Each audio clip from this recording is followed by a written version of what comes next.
Assalamu alaikum everyone. I hope all of you are fine. So let's begin with our discussion on today's topic, that is Victorian era. So the Victorian era started from coronation of Queen Victoria in 1837 until her death in 1901, was an era of several unsettling social developments that forced writers more than ever before to take positions on the immediate issues animating the rest of the society. Thus, although romantic forms of the expression in poetry and prose continue to dominate English literature throughout much of the centuries, the attention of many writers was directed, sometime passionately, to such issues as the growth of English democracy, the education of the masses, the progress of industrial enterprises, and the consequent rises of the materialistic philosophy and the plight of newly industrialized workers.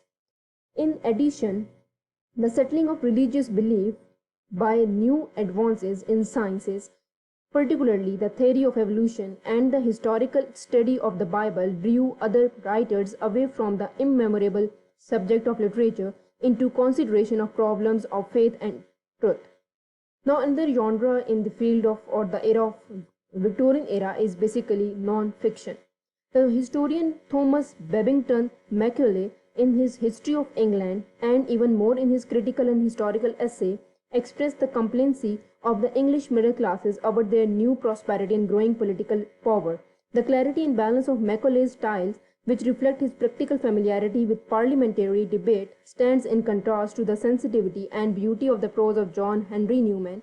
Newman's main effort, unlike Macaulay's, was to draw people away from the materialism and skepticism of the age back to purified Christian faith. His most famous work, Apologia pro vita sua, which means apology for his life, which was published in 1864, describes with psychological subtlety and charms the basis of his religious opinion and the reason of his change from the Anglican to the Roman Catholic Church. So, similarly, alienation by the materialism and commercialism of the period, Thomas Carlyle, another of the great Victorian, advanced a heroic philosophy of work, courage, and the cultivation of the godlike in human being, by means of which life might recover its true worth and nobility. This view, borrowed in part from German idealist philosophy, Carlyle expressed in a vehement, idiosyncratic style in such work as Sartor Resartus, The Trailer Retrailed in 1833 or in 1834, and on Heroes, Hero Worship, and the Heroic in a History, which was published in 1841. Other answers to social problems were presented by two fine Victorian prose writers of the different stamp. The social criticism of the art critic John Ruskin looked to the curing of the ills of industrial society and capitalism as the only path to beauty and vitality in the national life.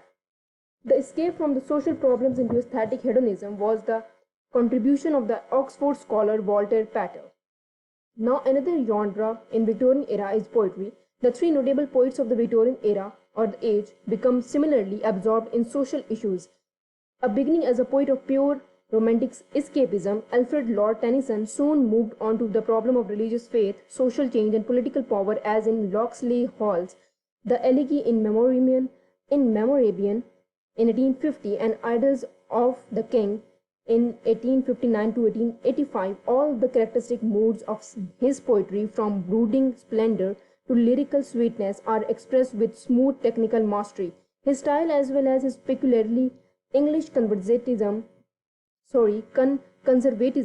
stands in some contrast to the intellectuality and bracing harshness of the poetry of Robert Browning.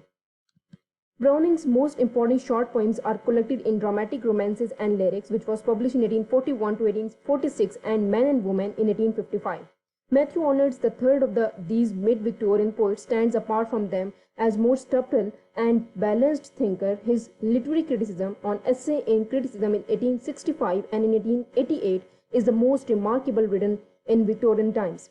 His poetry displays a sorrowful, disillusioned pessimism over the human plight in rapidly changing times. For example, Dover's Speech, which was published in 1867, is an example of pessimism, countered, however, by a strong sense of duty. Now, another genre is the Victorian novel. The novel gradually became the dominant form in literature during the Victorian age. A fairly constant accompaniment of this development was the yielding of Romanticism to literary realism.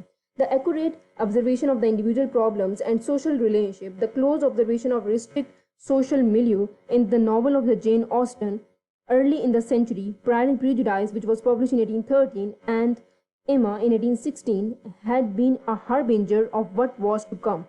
The romantic historical novel of Sir Walter Scott about the same time, Ivanhoe in 1819, typifies, however, the spirit against which the realists later were to react. It was only in the Victorian novelists Charles Dickens and William Makepeace Thackeray that the new spirit of realism came to the fore. Dickens' novel of contemporary life, like Oliver Twist, 1838, David Copperfield in 1848 and 1850, Great Expectation in 1861, or Mutual Friend, which was published in 1865, exhibit an astonishing ability to create living character. His graphic exposures of social evils and his power of caricature and humor have won him a vast readership. Thackeray, on the other hand, indulged less in the sentimentality sometimes found in Dickens' works. He was also capable of great subtlety of characterization, as in his novel Vanity Fair in 1847 to 1848. Nevertheless, the restriction of concerns in Thackeray's novels to middle and upper class life, and his lesser creative power, and rendered him second to Dickens in many readers' mind. Other important figures in the mainstream of Victorian novels were notably a variety of reasons. Anthony Trollope was distinguished for his gently ironic survey of English ecclesiastical and political circle, Emily Bronte for her penetrating study of passionate character, George Eliot for her responsible idealism, George Meredith for a sophisticated, detached, and ironical view of human nature, and Thomas Hardy for a profound pessimistic sense of human subject to fate and circumstances. A second and younger group of novelists, many of whom continued their important works into the 20th century, displayed two new tendencies. Robert Louis Stevenson, Rudyard Kipling, and Joseph Conrad tried in various ways to restore the spirit of romance to the novel, in part by choice of exotic locale, in part by articulating their themes through plots of adventure and actions. Kipling attained fame also for his verse and for his mastery of the single concentrated effect in his short stories. These novelists attempt to represent the life of their time with great accuracy and in a critical, partly propagandistic spirit. Wells' novels, for example, often seems to be sociological investigation of ills of modern civilization rather than self-contained stories. And that's all from my side. Please like, subscribe, and share my channel. Thank you so much for watching.